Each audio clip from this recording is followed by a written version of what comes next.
Well, okay. Well, welcome guys to the third episode of Plume Talks. Today we're out in New York City for DAS, and we have some amazing folks on the podcast from Mercado Bitcoin. So, do you guys want to introduce yourselves? Yeah, sure. Well, first of all, thank you for the invitation. Well, I'm Lucas Pinsdorf, responsible for business development at Mercado. Hi. First of all, thanks for the introduction. Thanks for inviting us, guys. My name is Guido Talavera. I'm Global BD2. I'm working in Lucas team. And we are super happy to be here, guys. Awesome. And Luke, I'm Luke, Head of Strategic Partnerships over at Plume Network. Awesome. And I guess I forgot to introduce myself. I'm Teddy, one of the co-founders here. And, we've been doing these series for a while with our different institutional partners and different partners on the emerging market side. So today, we're super excited to kind of dive deeper into the partnership we actually announced like a few weeks ago. Yes. Yeah. I guess, before we get started, why don't we kind of tell the audience, what you guys are kind of working on at Mercado Bitcoin? Amazing. Yeah, I think Mercado Bitcoin, for me, the easiest way to think is we began as a cryptocurrency exchange in Brazil way back in 2013. So today we are one of the oldest long-standing cryptocurrency exchanges in the world. But since then, we started to actually diversify the business that we have inside the group because we figure out, okay, crypto is super relevant, but it's one size of the whole global financial markets. So we need to have other business units. So today, the exchange is still the main business, but we started tokenization. This, I believe, will be one of the most hot topics for us to discuss here today. I hope so. And banking itself as well. So in Brazil, we really took a compliance first approach. So we have around 8 licenses in Brazil to operate. And we have a regulated VASP in Portugal as well, soon to be fully compliant to operate in whole Europe as well.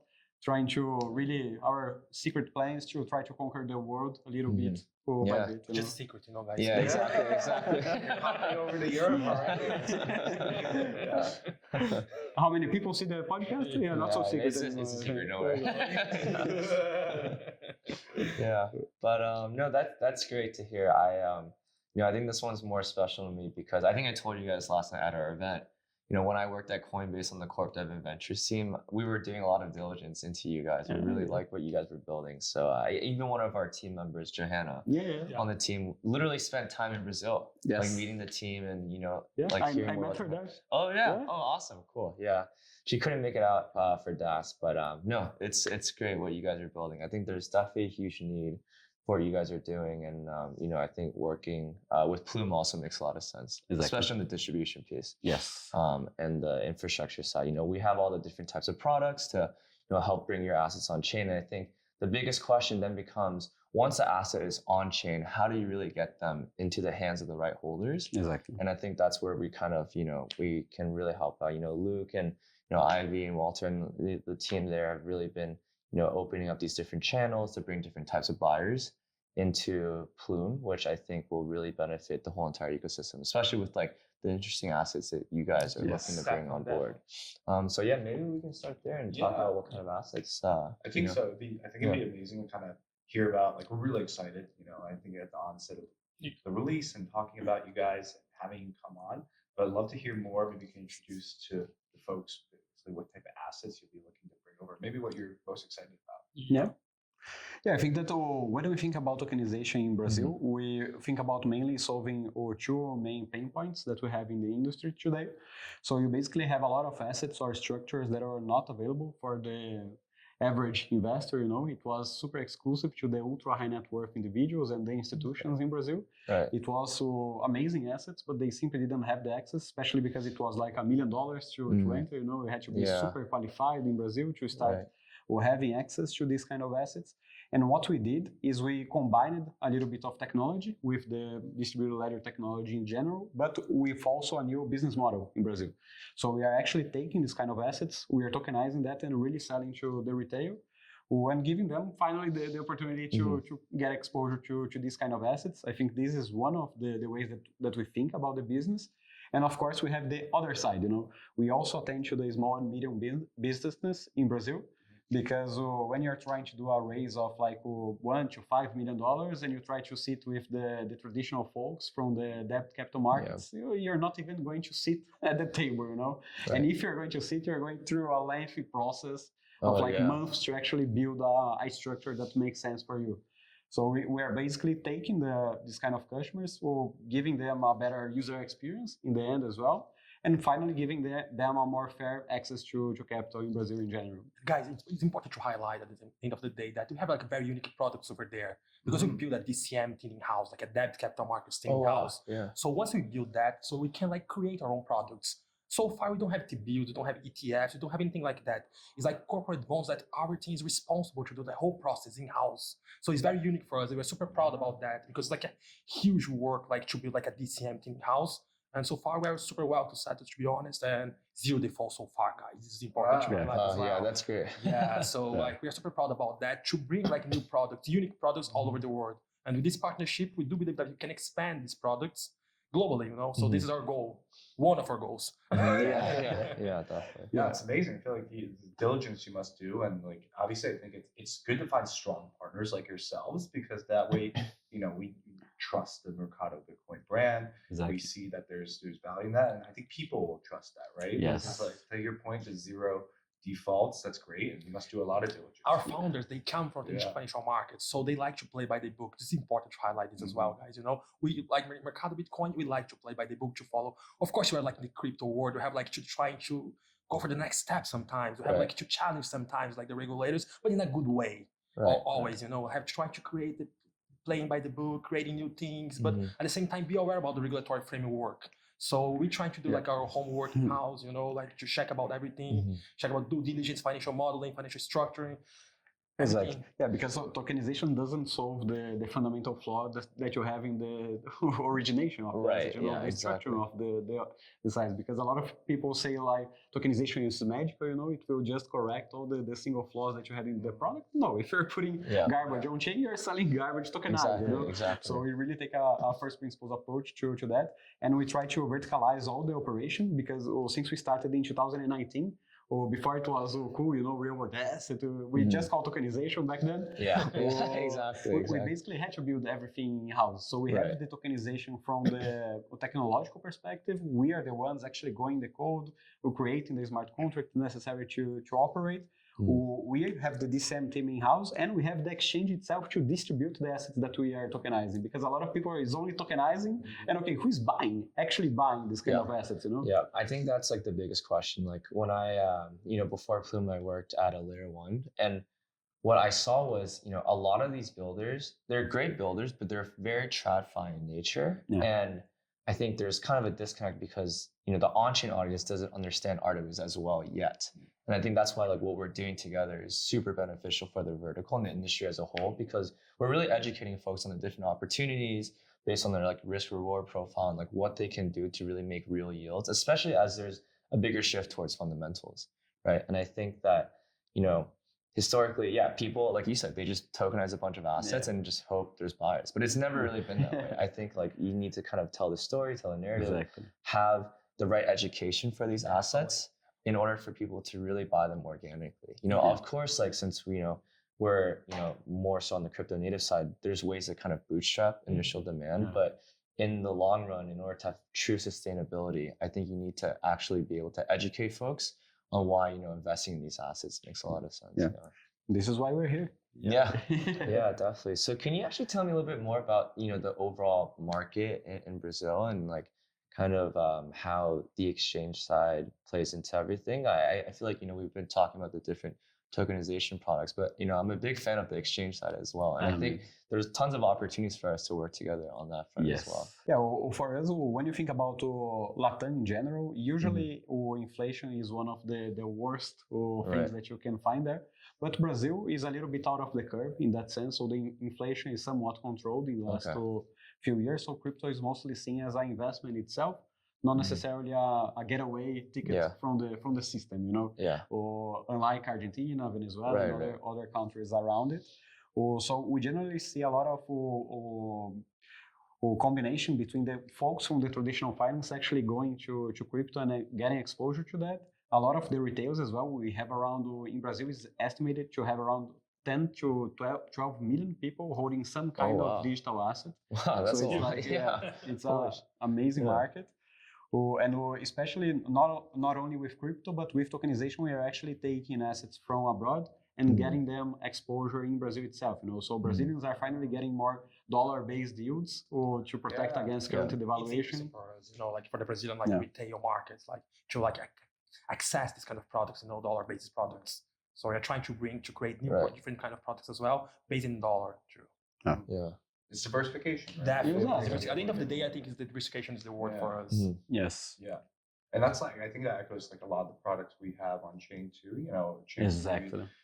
We work with Athena, Ondo, Superstate. We've been bringing a lot of T-bill yields on chain, but also, I think sources of the funding rate trade, which is pretty good in terms of yields. So there's a lot of US-based opportunities through Plume that I think, in the future we can tap into by offering some of our products as well to your users. Yeah, this is the exact way that we think about the partnership, because in Brazil you have the basic interest rate is around 14%. So this is the risk-free government rate. So basically any asset that we structure has a margin on top of that.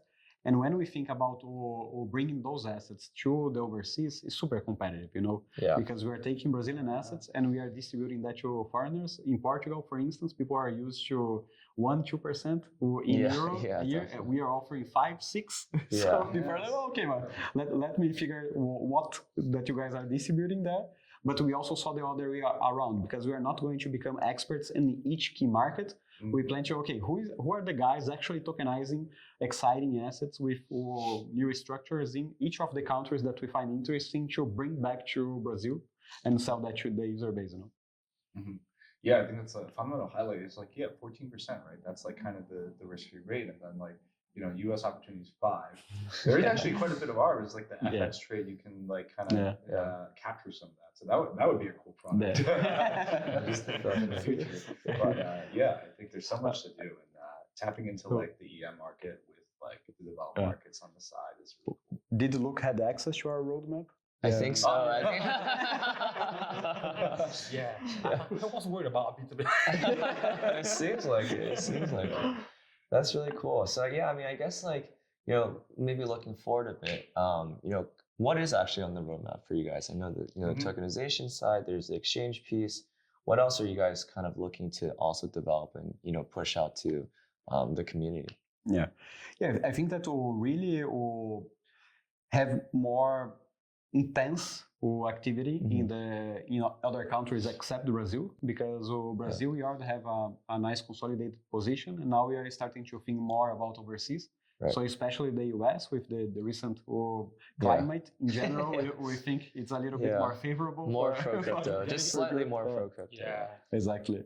So this is one of the sides that we are going to invest a lot. Europe in general as well, since we have the license in Portugal, for us it's kind of a no-brainer to try to expand a lot, especially because we have a lot of Brazilians who living in Europe, especially in Portugal as well. So there is a nice way to have, us from Brazil, let us do something together here as well. Not only on the tokenization side, but also in payments globally and remittances in general, because we all know that the basic use case of crypto, sending money abroad in a fraction of seconds, paying nothing. And add new distribution channels too, it's important for us. Right now in Mercado, we pretty much have 3 big channels, to be honest. Retail, of course, because we have more than 4 million clients. And have the B2B institutional clients, and you have a B2B2C, have financial advisors over there in Brazil. It's very popular. So have partnerships with most of the financial advisors over there to distribute our products. So we are trying to find new distribution channels. So definitely globalization and internationalization of the company is a big thing for us. Yeah. So we look abroad. We're looking to expand. Yeah, and basically for all these products, we feel crypto should be on the background in the good sense. We do not have the expectation that the basic average user is going to know how to make a transfer on chain. Yeah, of course not. Yeah. Getting an address wrong. So what we're doing is to kind of abstract away the user experience. So right now we are creating a product in Portugal that you can actually. You do not need to know anything about crypto. You enter into the platform, you deposit euro, you say to which bank account in Brazil you want to deposit the reais. Okay. You click a button, and then under the hood, it is being converted to crypto, being sent on chain, being received on the other side, converted to national currency in reais, and then being sent to the bank account. To the bank account directly. Exactly. Wow, that's a very interesting product. Yeah, that seems super powerful, especially for more emerging market type players. Exactly. Yeah. Wow. And for DeFi, we're doing that as well. We're building an embedded wallet experience in Mercado. Okay. So basically, you want to take a yielding dollar. Brazilians are crazy about it right now. Yeah. We are reaching for the yielding wave, compound, all the your traditional DeFi protocols. But the user is just saying, okay, USDC plus 5, But under the hood, we are doing all the connections with the DeFi protocols itself. I see. Yeah, I mean that makes a lot of sense. That we actually have a few wallet partners out in Asia where we're kind of acting as like a savings account for them. Yeah. Essentially, their users can go in the wallet, go to the earn section, and instead of depositing stables into DeFi protocols, they can deposit into our RWAs, and we pass the yield back. So that could be an interesting way to kind of plug in as well. Exactly. This new embedded wallet feature. Noted. Yeah. Yeah, we have to talk the DeFi language, Yeah, because, exactly. Sometimes people, okay, you're giving yield, but in this kind of offering, you're actually selling debt, but you can repackage it and put under earn and we'll make a little bit more friendly to the guys that are used to it. Yeah. I think this is like the big thing with user experience, right? People always say user experience in crypto is bad, but I think the steps you guys are taking to introduce this to like your exchange users well and like bring them on board, that's really like the ultimate goal of what we're trying to do, right? Allow this seamless integration of DeFi within the wallet experience. Exactly. Yeah, I think the user experience, I think once people are more easily, attuned to how to use crypto, especially RWAs, I hope that the term RWAs just becomes more towards crypto. Because I actually think it's like a misunderstanding when like people think of RWAs, they only think of treasuries, but there's way more, right? There's like, the assets that we're tokenizing together. There's even, on Plume, we're even seeing people not even tokenize like physical assets, but they're bringing on different data sets and then kind of like forking a different type of like a GMX for like a perp dex, essentially letting people trade perps on these different, more esoteric assets, like different cultures, different, like real estate across like in Asia and the US. So it's a very esoteric thing that I think is something we need to kind of drill into people's minds more about RWAs in general. Well, this is something that we are looking for in the future as well. Right now, we are focusing especially on having the assets on Plume and then distributing that globally. But for us, the next second and third step is to actually bring more utility on top of the token. Why don't use it as collateral to take a loan in stablecoin in Plume? Yes. Why not to directly connect global investors into a pool that everybody is whitelisted to trade against each other? All this is possible once we're talking about having it on chain. Yeah, definitely. I mean, that's one of the core use cases that we're launching with, right? Yeah, exactly. I think so. It's like being able to offer it. I just think like in general, the emerging markets have such a good story and like this, at the end of the day, I feel like some people today, like as a retail user myself, like I can access some things through my brokerage account, but like those opportunities to bring those to a strong like audience internationally, I think is really strong, right? Like being able to get into private credit opportunities from like top tier asset managers that we're working with, be able to get like US dollar exposure and US stocks. That's just like the dream, right? I would imagine like being able to do that in a more effective manner.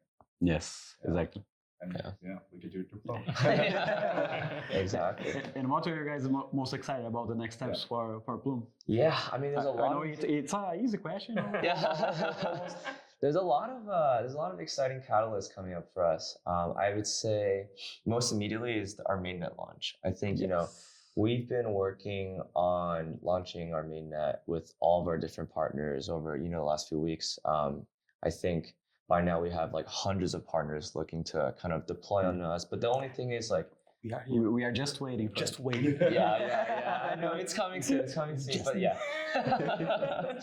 I think the main thing though is because since RWA is such a newer topic, what we don't want to do is basically, launch a mainnet with so much to consume that the user gets lost. So what we'll do is kind of launch our mainnet out in phases, where, in the beginning, we'll kind of, showcase our like looping lending strategy that, Luke kind of briefly touched upon. Yeah. And then from there, we'll get more towards like, the different perp dexes and more of the DeFi stuff. But, the first phase is really just, making sure we can line up our core protocols like you guys and our core partners in place to really have like a strong mainnet that people actually understand. Because I think the biggest issue sometimes is, a lot of projects just launch a mainnet and, hope that, everyone kind of understands how to use the project. But like for us, like we're building a whole entire front end, almost like a dashboard, so people can actually understand the flows. They can understand the sequencing. They can really truly get, like, oh, if I do A, then I can do B next and then get to C. Cool. And I think that is where, the true values arrive. Because if not, people will just be super lost and like scrolling through DeFi Llama looking for which protocol to play with. But yeah, I mean, I think for us, there's a lot of things behind the scenes that, we're excited to announce, but I think mainnet is definitely our next biggest priority. Yeah. No, and if I may say so, you guys, I think this is where you guys really differentiate yourselves from other protocols. Thank not you. to cite any names here, but you go to the protocols and say, okay, what do you bring to the table to help the ecosystem actually go? Oh, I already exist. Do you need anything else? Yeah. No. Yes. Let's try to build something together. Yeah, exactly. Yeah, I think for us, it's all about kind of like, highlighting like the use cases that we think will be like killer use cases on our chain. And, a lot of it is more so like, I mean, there's a lot of different use cases, but I think the esoteric side and like the emerging markets piece is a really big, story that we want to kind of, educate the folks more on and really bring attention towards. Yeah. I don't know if am I missing anything? Yeah, I think that's exactly. Yeah, I think you hit the nail on the head. Yeah. And do you have any regions that you are mostly focused or global from the I think we're pretty global. I think, I think we've always been pretty heavy on the Asia side, on the APAC side. I mean, with you guys now, we're super complementary, man. Yeah, exactly. That's actually an interesting point. I was in Hong Kong for Consensus, and ever since the new U.S. administration, people are like, very much so looking towards like the U.S. and like the West, right? And I think they kind of saw us as the bridge because like a lot of folks and LP providers in Asia, they hadn't heard of a lot of these assets and because they were so afraid of touching them in the beginning, in the past. And now with like the new administration, I'm starting to see like, more folks in Asia ask about more assets in the US and also vice versa. It's a super interesting time, and emerging markets is definitely like a big topic on their minds too. Yes. So I think, us working together is perfect because we can kind of help bridge the gap and like, kind of bring the distribution channels together. Amazing. Yeah. Happy to hear that. Yeah. Awesome. Well, I mean, I think, today, it was great chatting. It was awesome that you guys got to stop by our backyard. Obviously always welcome to come by. We also have an office down the street too. You guys should check out. But yeah, I mean, I guess like, before we close, do you guys have any like last words you guys would love to share about Mercado Bitcoin or like DAS in general, or just like how you guys are viewing the market? While I think about it, I will let Guilherme say the first last words. No, actually, first of all, I would love to say thank you for the partnership. We're super excited to build something together with you guys. So I think it's super important to highlight this. Thanks for receiving us here. We're super happy about that. Really appreciate. Yeah, just the beginning, guys. I do believe like Plume and Mercado, we can do some amazing things together. So yeah, I really appreciate again to be here. Thank you as well. Yeah, no, we're super appreciative and super grateful that we were able to kind of push out the store together and really announce what we're doing to the public. So like I said, I think education is super important. Yeah. Especially for what we're building. So in order to do the right education, then we need to kind of be out there and really talking about the different products and how it can really be utilized by the public. Amazing. We have a great opportunity to show why tokenization is actually necessary for global capital markets. Yeah, exactly. Let's do it. Awesome. Well, thanks guys for stopping by. I appreciate it. Thank you for being back. Thank you.